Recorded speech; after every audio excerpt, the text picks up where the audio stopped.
All right, everybody. So it is another controversy edition. This is where I go over the biggest controversies that I have kicked up on my channel or things that people are complaining about the most in DMs and messages, Twitter and stuff, or just stuff that I want to talk about. And so I've got three things today to cover.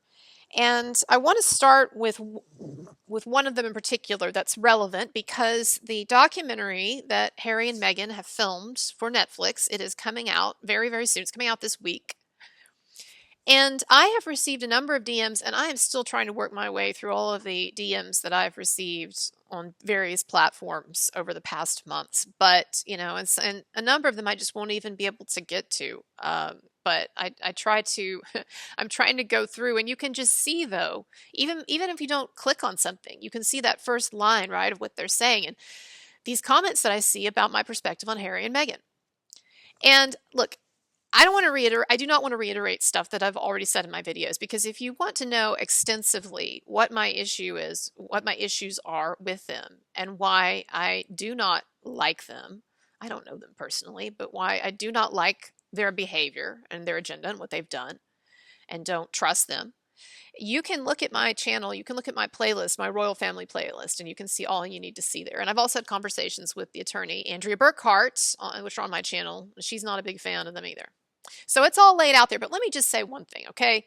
Ultimately, my big issue with them, I had some issues before, not in the first, I liked her and I liked him a lot, and I thought, things were great, and I was optimistic for them and for what they would mean for the royal family and everything. Through the wedding, even sometime after the wedding. And then I, like a number of people, started to sour on them for various reasons. But let me just cut to the chase. That I will continue to maintain that Oprah interview was utterly revelatory, but not in the way that Harry and Meghan wish that it was or would like to think that it was. What it revealed was the fact that they are engaged in a misleading and, yes, I would say deceitful representation of the royal family. And of their situation with the royal family and of their situation in general. There were multiple things, and you can actually look at my videos to see those discussed, but there were multiple things that they lied about or misrepresented deliberately in that interview with Oprah. And, you can even look up, if you want a quick reference, you can look up Piers Morgan. I know that Piers Morgan is very biased when it comes to Meghan Markle and Harry because he has a chip on his shoulder that she ditched him. They were supposed to be buddies, and then it looked like they were going to be buddies, and then she ditched him when she started dating Harry and became mega famous, right? And so I don't take Piers Morgan as an unbiased guy.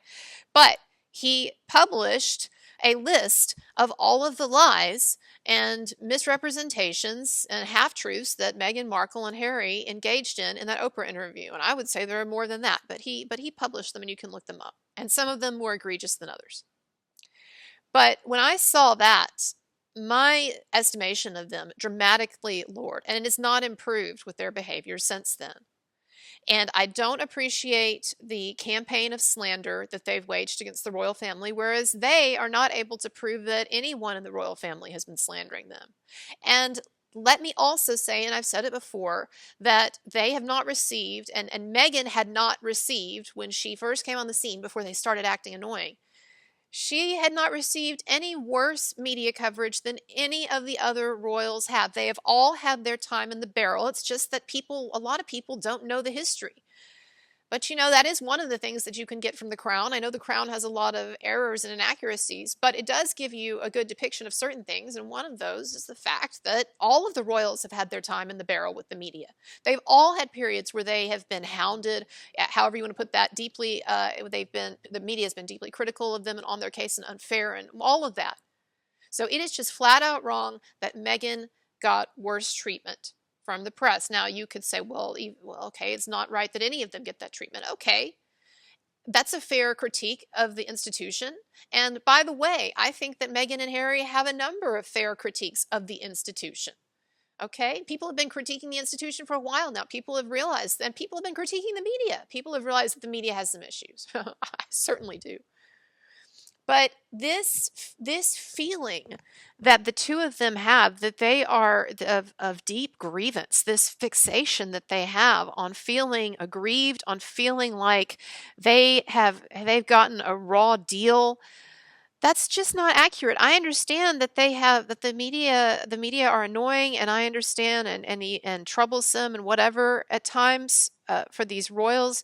I understand that there are all of these pressures that come from being with the royal family. I understand that it's hard to conform. I understand that it's hard to be second in line or third or fifth or whatever he is. Now, I understand all of these things. But I just fundamentally disagree that the problems that they face or the difficulties that they face are any worse than any of the problems that tons of normal people face. Our problems might not be with the press hounding us, but a lot of people have problems, paying for healthcare, or at least in America. Or a lot of people have problems, economic, financial problems, health problems, all kinds of things. And to act like, and a number of people, lots of people have family issues that are actually worse, yes, than the issues that the royal family might have with each other. I understand it was not the healthiest environment to grow up, but there are a lot that are worse. And Charles, by all accounts, seems to have been a very kind and rather doting and attentive father. I don't think anyone claims otherwise. Yes, and it was tragic that Princess Diana died early. And I'm sure I know it had a profound and problematic effect on those boys. But a lot of people go through a lot of things, and is that whose fault is that? Because I'll tell you, it's not the media's fault. It is not true that Princess Diana died because she was being hounded by the press.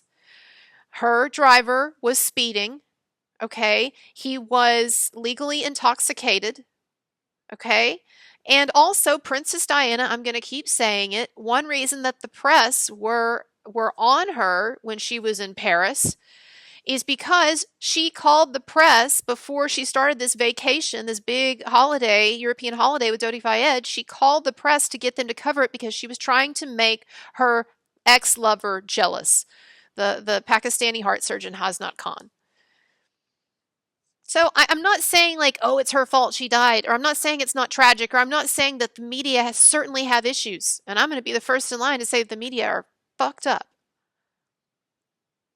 But this idea of special grievance that Meghan and Harry seem to have, or this idea that, just like the world has got it out for them and the royal family is out to get them and the media are out to get them in some kind of special way, and and then to add race onto it, to make it, to try to pretend or pass off or propagate this idea that it's racism, that the royal family is racist and the media are racist and the public are racist. Give me a break. And it's not helpful either. It's not helpful to raise relations for the Duke and Duchess of Sussex to be going around, promoting this idea and the whining as if they have special problems. They have problems that are different from others, but like I said, not necessarily worse. And so I don't understand this sense of grievance. It's one thing, to be depressed, or it's one thing to point out flaws that you see in the system or whatever, but this carnival show, this parade of grievance, one grievance after another, and crying, and they didn't accept us, and oh, they asked if the baby was going to have afro hair, whatever. Just come on.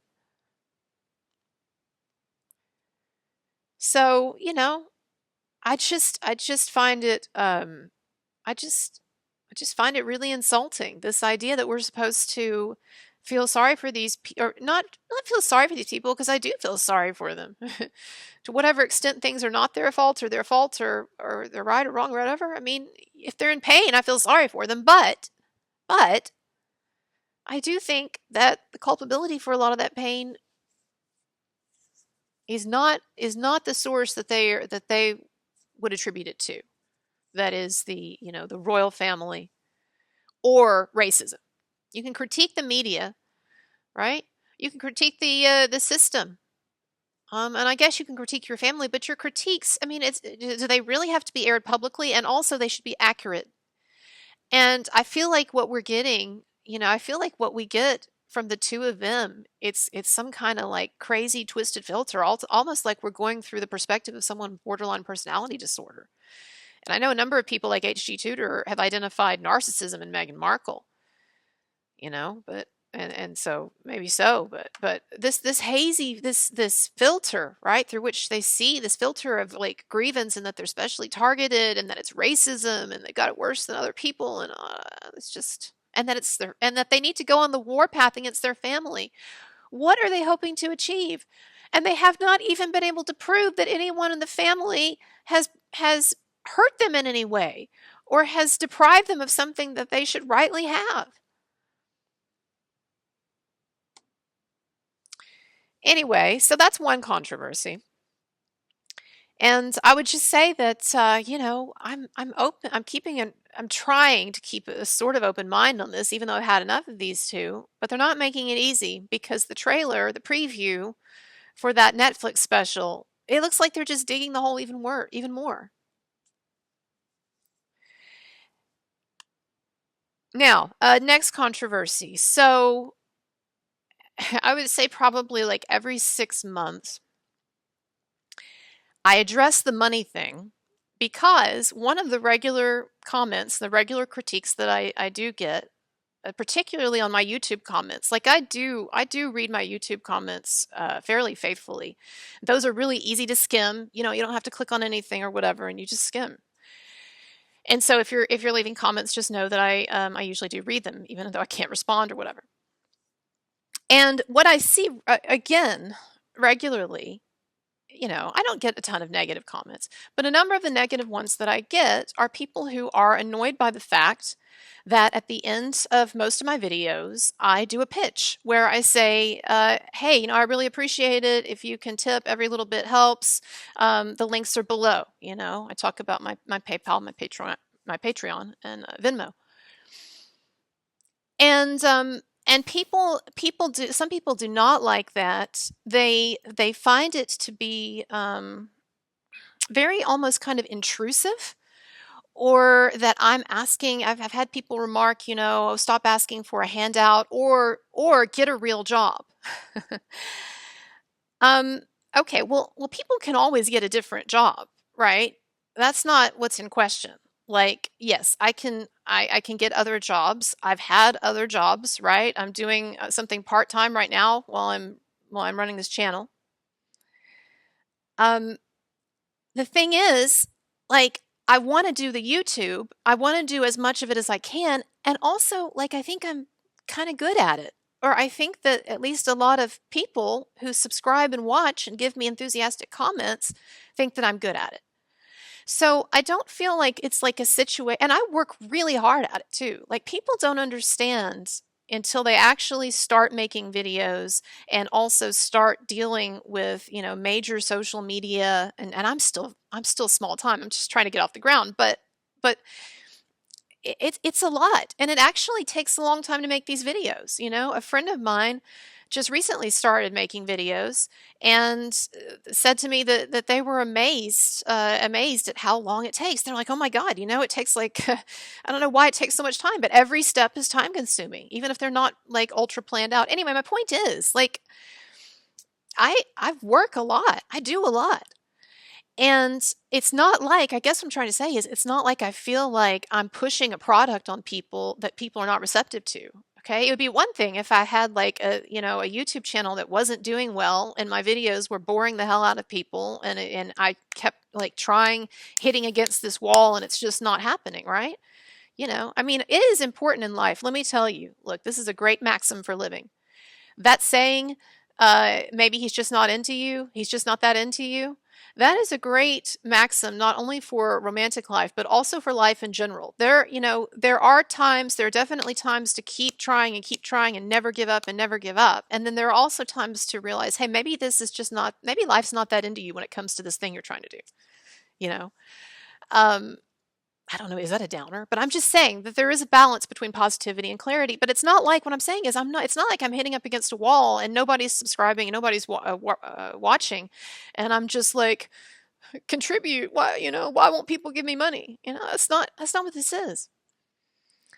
The thing is that I am in this kind of no man's land, or that's not the right word, but I'm in this sort of zone of tension, kind of, between this thing just being a hobby, as it started off to be, and this thing being a full-time job that is bringing in enough money so that it's self-sustaining and I'm able to do it fully.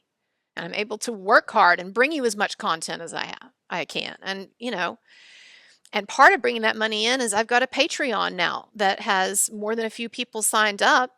Not enough. I'd like more, but I'm trying to put out content there, and I'm never on schedule there. Like, I'm always behind with what I'm supposed to be putting out there, right? And so and then I've got my main channel, and I started another one. The reason why I started other channels is because my main channel, it seems like the algorithm is just fixed into Amber Heard stuff, right? That's why I was doing so many Amber Heard videos for a while, and I've just decided, well, maybe one strategy is to start a new channel, like the true crime, right? And see if having a different channel will help. But my point is, I've got a lot going on. But in terms of the money that's being brought in, it really is like, I feel like I'm sort of straddling two worlds, and it's not enough for it to be here, but also it's requiring more effort than just a hobby.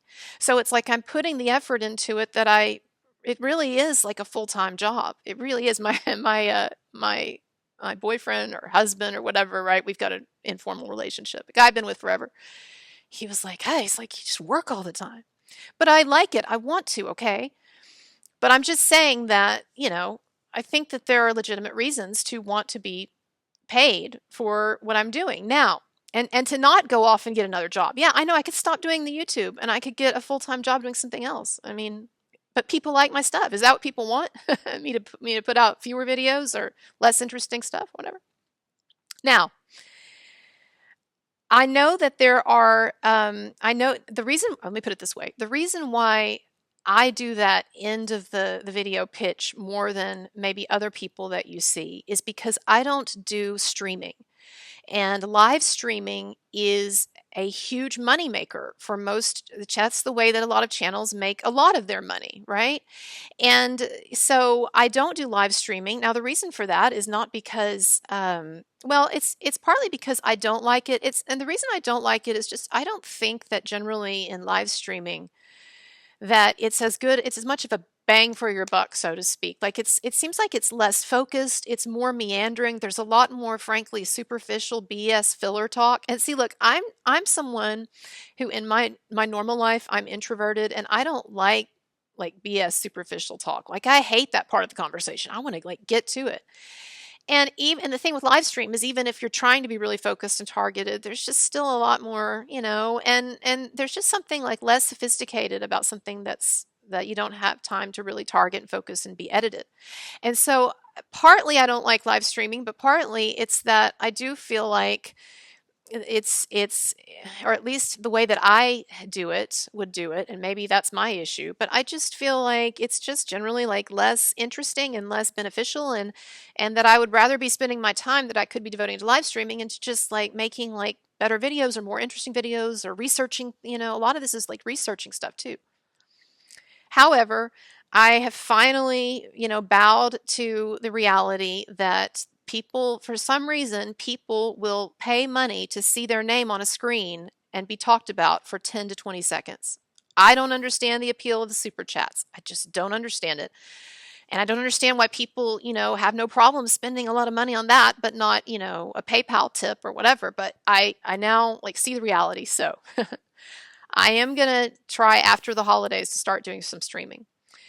And let me say finally one more thing before I move off this topic. People say, well, you make a lot of money from YouTube. No, I want to keep reminding people that my videos, that 90% of my videos are automatically demonetized by YouTube because they are still demonetizing almost all of my videos that mention Amber Heard in a negative light. They're still demonetizing basically all of my Marilyn Manson stuff gets demonetized. And for some reason, the Meghan and Harry stuff doesn't. So maybe those of you who don't like me talking about Meghan and Harry, you'll really love it when I start talking about that nonstop because it's not demonetized. No, but I'm just saying 95% of my stuff is demonetized and you get the most views. Okay, you get 95% of your views, maybe 99% of your views in the first 6 hours or the first day. I would say, well, the first day you get 95% of your views in the first day. and then it dramatically drops off. Well, when you're demonetized automatically, you don't, even if you apply for a monetization review, it takes them on average, it takes them 2 to 3 days. And so you've lost. So basically, like the money from YouTube, it was good. It was good when the Amber Heard Johnny Depp trial was going on. But viewership and all of that's dropped off dramatically, dramatically. And again, it's fine. I could go get a job doing something else. But I like this. I think I'm good at it. I think a number of you like it, and I'd like to throw my all into it. And so, so yeah, it's an issue when when all of us who cover these topics are not making hardly at all what we should be making with YouTube. And so, again, that's my reasoning for this stuff. And what it comes down to, and I'm just going to keep saying this, I never want anyone to give anything that they can't afford. And I also never want anyone to give anything that would mean that if they gave me that money, that they couldn't use that money on something that would bring them more joy or more meaning or whatever, or more interest or whatever. But I do know that there are a hell of a lot of people who do enjoy my channel. And I don't think, again, that asking for a tip briefly at the end or every 6 months when I do these videos, these controversy, when I talk about the money thing on these videos, I don't think that asking for a small tip, it's no more than people pay for a coffee or an Amazon video or whatever. And I do think my videos bring some people at least some interest or some meaning or joy or pass the time in an interesting way. So all I ever ask is that people, if they are able, would consider tipping to reflect the amount of enjoyment that they get from my videos. Okay, so that said, and I'm moving on. But I just want you to know I am going to start doing the live streaming because people have told me, do that. And I'm like, I don't want to do that. And they're like, well, then I guess you don't want to make money. I'm like, okay, I guess I'll do it. And yes, all of my links are below, by the way. All right, finally, and I know the economy is bad and all that shit. Again, it's not like about guilting tripping people. It's just about reminding people that the money that they spend on other things that they can afford, like lattes or Amazon movies, that they can kick a little bit of that over my way sometimes. Okay, final thing. Some people, not many, but some people are offended that I'm covering those Idaho murders, or rather they think that some of the videos I'm doing are too exploitive, because a couple of videos that I did, I'm trying to start a crime channel, a true crime channel, and check it out. I have started it, but I'm splitting my videos between that and between my big channel, and I do find the Idaho stabbings, the Idaho murders to be really interesting. And so I put together a couple of videos with like scary music. It's from Unsolved Mysteries, by the way. If you wonder why that music is so creepy, it's because it was the creepiest music known to mankind, the music from Unsolved Mysteries. I tell you, I have seen all kinds of movies, horror movies in my life, things that are frightening, and few things in life, I'm not sure anything in life has threatened me, has frightened me as consistently as the Unsolved Mysteries shows that I watched. What were those, late 80s, early 90s? I guess it was all through the 90s, right? But with Robert Stack. But that music, man, creeps me out.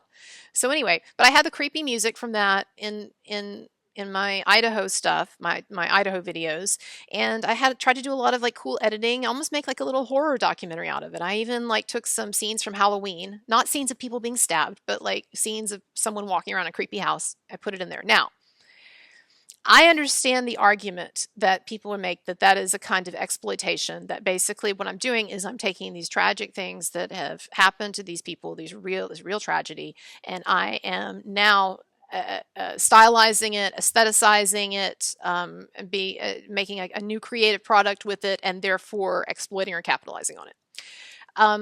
It's a very similar argument to the argument that people make about the Jeffrey Dahmer show, and I've talked about that extensively. If you want to see, I've done a couple of videos on that, one in particular about that.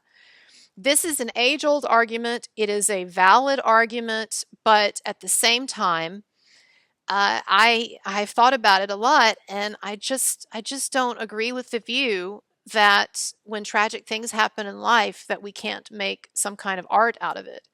And I'm not celebrating that these things happened. In fact, the creepy music and all of that and the sense of horror is actually predicated on the idea that these are deeply horrible, tragic things that have happened, and that they are disturbing.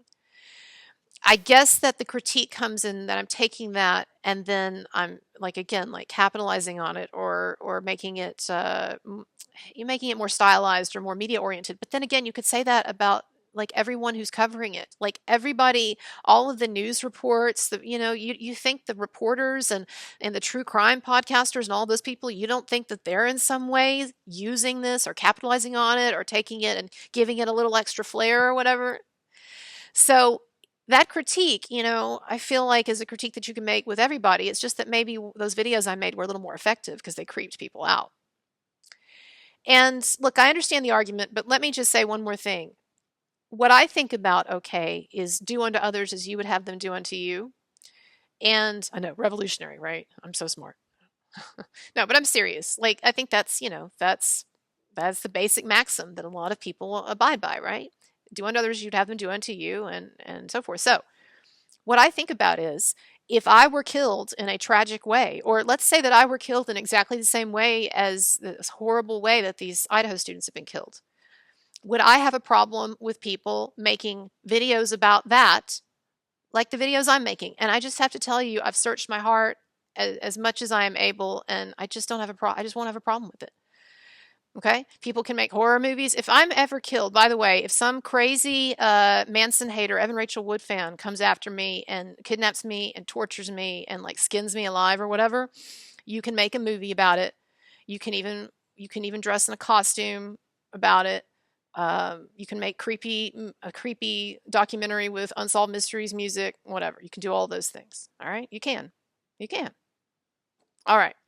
Everybody, yeah, I don't even know what to say to that after I've said that, but check out my channel if you haven't already. And yeah, I don't know what to say. Yeah, yeah. Okay. See you later. Bye.